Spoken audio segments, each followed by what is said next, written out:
Hello guys, welcome back to my channel. So guys, তোমরা সবাই ভালো আছো? তো আশা করি তোমরা ভালো আছো। আর এই গরমে ফিট আছো? তো আমি তো পুরো ফিট আছি, খুব ভালো আছি, ফাইন আছি। তো অনেকদিন ধরে তোমাদের সাথে ডেইলি ব্লগ শেয়ার করা হয় না, তো ভাবলাম আজকে বন্যা লাইফের কিছু শেয়ার করা যাক। তো আজকে অর্ধেক রান্না করার পরে মনে হলো যে আজকে একটা স্পেশাল রান্না করবো, তাই তোমাদের সাথে শেয়ার করা করতে ইচ্ছে হলো, সেই জন্য এখন থেকেই শুরু করলাম ব্লগটা।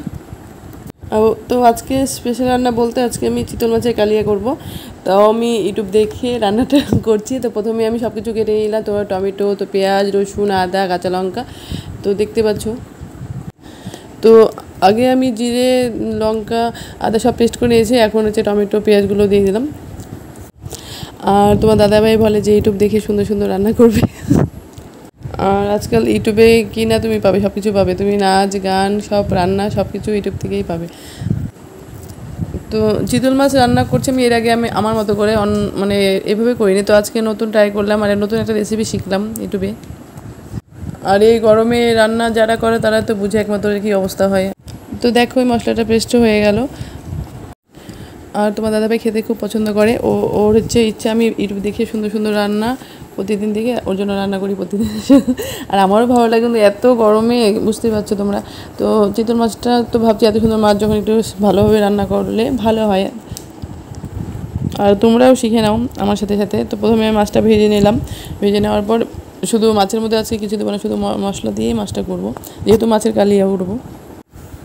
তো মাছটা ভাজার পর মশলাটা কষিয়ে নিলাম। আমি এলাচ, গরম মশলা, দারচিনি, সম্বরা দিয়ে তারপরে আমি মশলাটা কষাচ্ছি। আর মশলার মধ্যে তোমার রসুন, আদা, লঙ্কা আগে তো বললাম। তো আমার ছোটোবেলা থেকে খুব কাজ করতে ভালো লাগে, যেমন ফুল তুলতে, পুজো দিতে, রান্না করতে, ঘর গুছাতে, এগুলো আমার বরাবরই খুব ভালো লাগে। আর অনেকে তো ভাবে যে আমি শুধু ভিডিও করি, টিকটক নিয়েই ব্যস্ত থাকি। আমি শুধু টিকটক করি না, আমি বাড়ির কাজও করি। আমি সব দিকে এক্সপার্ট আমি যাকে বলে। আর অনেকে তো বলে, শুনছি যে আমি শুধু ভিডিও বানিয়ে টিকটক করি, আমার ছেলে মেয়েকে গাইড করি না, ছেলে মেয়ে পড়াশোনা ঠিকমতো দেখি না। আমি যদি ঠিকমতো না গাইড করতে, আমার মেয়ে আজকে ভালো রেজাল্ট করতে পারতো না। যেহেতু আমি 8 পর্যন্ত ওকে পুরোপুরি গাইড করছে, যখন 9 উঠছে, বড় হয়েছে, তখন নিজে নিজে পড়ছে। কিন্তু আজ পর্যন্ত আমাকে কেউ বলেনি। এখন ইদানিং শুনছি আমার ছেলের জন্য যে হ্যাঁ আমি ছেলেকে গাইড করতে, হ্যাঁ ছেলেকেও গাইড করি, কিন্তু ছেলের মাথাটা একটু কমজোরি, সবাই তো সব কিছু পারে না। তো এর জন্য বলবো যারা আমার বলছে ভিডিও করা নেই, তাদের কথা আমি শুনি যে ভিডিও করা বন্ধ করবো, তা না, আমি তো করবোই। আর আমি তো বুঝি না যে আমার ভিডিও করা নিয়ে লোকের এত মাথা ব্যথা, এত কেন প্রবলেম। আর তোমরা ভাবতে পারো যে এরকম কথা আমি প্রায় ভিডিওতে বলে থাকি, কেন বলো তো? এরকম কথা বলে থাকি এই কারণে, কারণ কথাগুলো শুনি তো। আর আমার অভ্যাস যে বললো তার সাথে যে ঝগড়া করবো তা না। আমি ভাবি যে তোমরা তো আমার ভিউয়ার্সটা, তোমাদের সাথে শেয়ার করলে কী আছে না, তোমাদের সাথে শেয়ার করা যেতেই পারে। আর সাথে একটা কথা শেষ না হতেই আর একটা কথা শুনতে পাই। আর এদিকে কথা বলতে বলতে আমার রান্না প্রায় শেষ হয়ে গেল। তো এর আগে আমি রান্না করেছি আমার জন্য, আমার শাশুড়ির জন্য নিরামিষ রান্না আরও অনেক কিছু করেছি। তো লাস্ট এই মাছের ঝোল শেষ।